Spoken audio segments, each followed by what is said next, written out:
everyone, welcome back to Mommy and Co Fitness. Today I'm going to do a short core workout that is really effective even though there aren't very many moves. So I'm going to put a little bit of a twist on the plank. We're going to add some arm raises and some leg raises.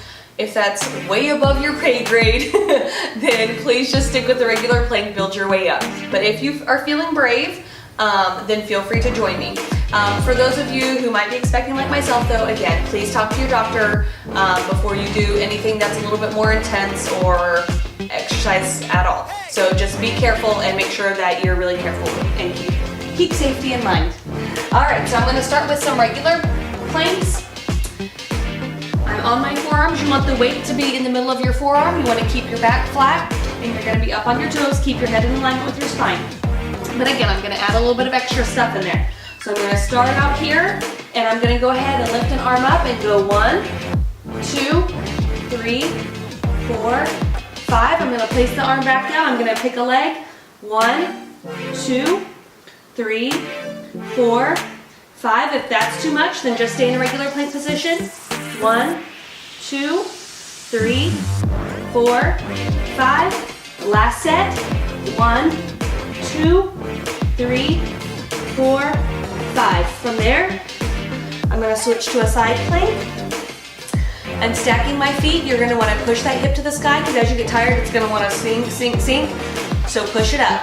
And from there, I'm going to do 10 leg lifts.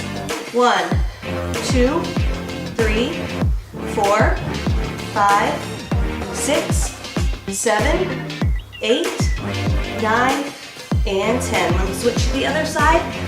Same thing. Again, if that's too much, start with the lower number or just stick with a regular side plank where you just go up. And if you get tired, drop it down, push it back up. But if you're feeling brave, go ahead and try this with me.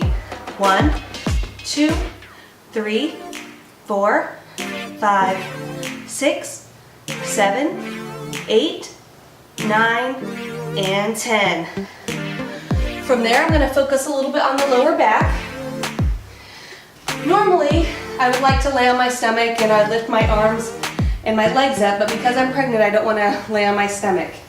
So I'm just grabbing a chair and I'm just going to put it up against my hips.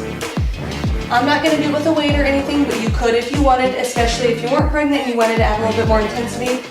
You could hold a weight and do your back bends.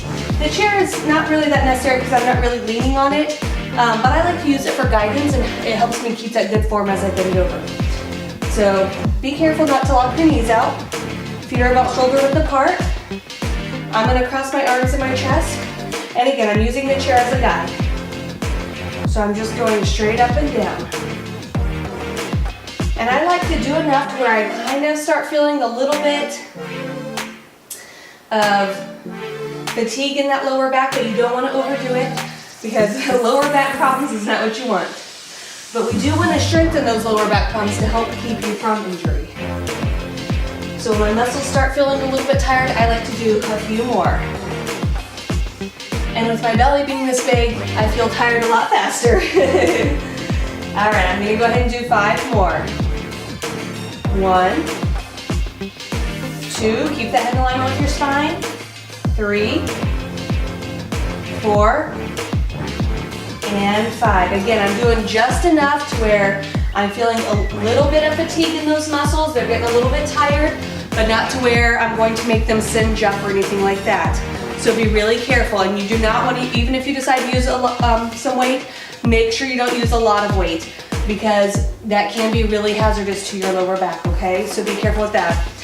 Next, I just had these hand weights on hand. So next I'm going to do a side bend. My feet are going to be about shoulder width apart. My knees are going to be slightly bent. I'm going to keep my torso in alignment with my spine.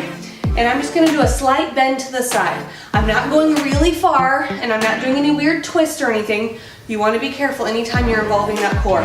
So I'm putting my hand on my hip and I'm just doing a slight bend. My hand is like just sliding down my side. And again, I'm just feeling that a little bit more in these obliques. I'm just going side to side. And you can do it for a certain amount of time. You can do a certain number of reps. Because I feel tired and grumpy today, I'm just going until I feel a little bit of fatigue, and then I'm gonna do a couple more and call it good. So again, if you're pregnant, you wanna be really careful about doing too much stuff on the floor, which is why I'm choosing to do more things standing up. I'm gonna do 5 more on this side. 1, 2, 3, 4, and 5. We're gonna go ahead and do the same thing on the other side. So again, I'm just holding these weights in my hand. My other hand is gonna go on my hip. I'm trying to be really careful, keeping my spine in alignment, even as I'm tipping to the side slightly. I'm not going really far. Again, make sure you don't have a weird twist going. You don't want to strain your back. We're just doing a little bit of extra work on those obliques. And we're just going straight down and up. And I'm keeping that head in alignment with my spine. Especially when you're doing something like this. You don't want to be turning your neck and doing all kinds of craziness. You don't want to add any extra strain, so be really careful with these. But I like these because these are a little bit lower impact. These are easy to do while you're standing at work. You don't even have to have weights. You can drop the weights and just carefully do some bends to the side.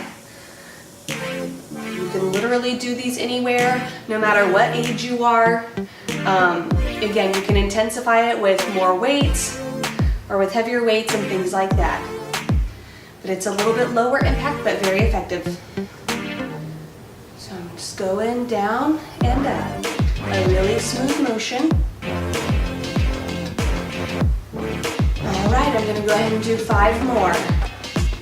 There's 1, 2, 3, 4, and 5. And what I also like about those is that, especially if you're pregnant or something like that, it gets a little bit more difficult to do things that involve your obliques, and you do want to be careful.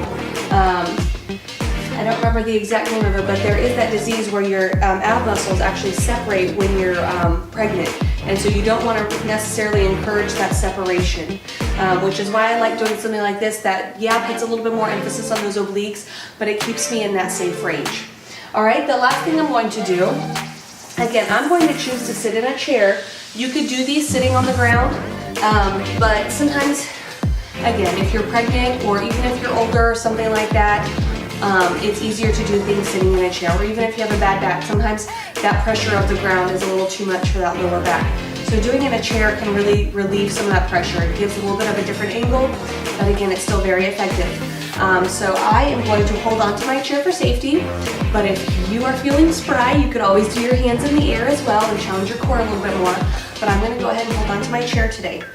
And I'm just gonna bring my legs up, try to keep your back off of the back of the chair, so make your core actually support you. You should feel this lower back tighten up a little bit. You should feel these obliques being engaged, and you're gonna feel this in your ab muscles. So again, I'm just scissoring those legs up and down. And if that's too much, put your legs down, take a breath, and jump back in. Or do one at a time. Whatever your fitness level is, that's okay. Start with what you have and work your way up. Again, just make sure you stay safe. And this is just one I like because I know it's safe to do even while I'm pregnant. You don't want to be on your back for extended periods of times, and of course as your belly gets heavier, it's harder to do stuff like that as well. So a chair is a great tool to have to do some core work if you're pregnant. And it can be a little bit safer than a ball as well, since, you know, the ball still rolls, the chair is planted firmly. So I'm just going up and down. I'm gonna do a few more. I like to go until I feel tired and then knock out a few more. That way you really feel great about yourself. All right, let's do a few more. Whew. Don't forget to breathe. All right, that was the last move. So if you stuck with me, you should feel a little bit tired in that core area possibly, but if you need to, go ahead and repeat this or do things a little bit longer than I did. Do more reps, go for a longer amount of time. You can intensify it in different ways. Use a little bit heavier of a weight. Again, if you're pregnant, I'm gonna tell you that you probably wanna back off and go on the lighter side of things and just do a couple more reps. But whatever amount of time you have, you can do some simple workouts. These scissors, you can do these at work under your desk, or I'm about to travel, so I'm gonna do low ones on the airplane underneath the chair. Things like that that keep your blood flowing and you can get a little bit of a workout no matter where you are. So thank you for joining me. If you want to see more videos like this, then go ahead and subscribe to Mommy and Co Fitness, and I'll see you next time.